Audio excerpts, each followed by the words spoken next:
నిజామాబాద్ జిల్లా సిరికొండ మండలంలో ఆర్టీసీ ప్రాంగణంలో ప్రయాణికులు ఇబ్బందులు ఎదుర్కొంటున్నారని రూరల్ ఎమ్మెల్యే వ్యాజిరెడ్డి గోవర్ధన్ అన్నారు.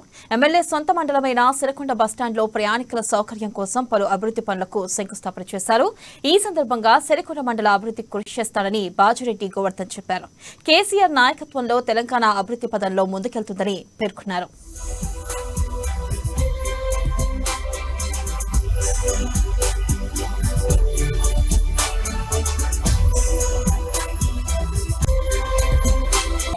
బస్టాండ్కు పెద్ద ఎత్తున నిధులు మంజూరు చేసినందుకు సిరికొండ గ్రామాభివృద్ధి కమిటీ ప్రధాన కార్యదర్శి రామస్వామి గౌడ్ మరియు మా గ్రామాభివృద్ధి సభ్యులు మాజీ అధ్యక్షులు అందరం ఏకగ్రీవంగా ధన్యవాదాలు తెలుపుతున్నాం. ప్రయాణికుల సౌకర్యం కోసం బస్టాండ్కు 32 లక్షలు నిధులు మంజూరు ఇచ్చి శంకుస్థాపన చేసిన వెంటనే చకచక పనులు జరుగుతున్నాయి. బస్టాండ్లో సీసీ రోడ్లు, బాత్రూములు మరియు కలర్ బస్టాండ్కు నిధులు మంజూరు చేసి చకచక పనులు నడుస్తున్నాయి.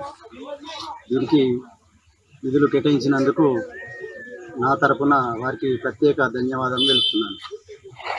బస్టాండ్ అద్మానంగా మారినందుకు బాజిరెడ్డి గోవర్ధన్ గారు, ఎమ్మెల్యే రూరల్ మా అన్నగారు పెద్ద ఎత్తున మంజూరు చేసి పనులు చకచక నడిపించినందుకు నేను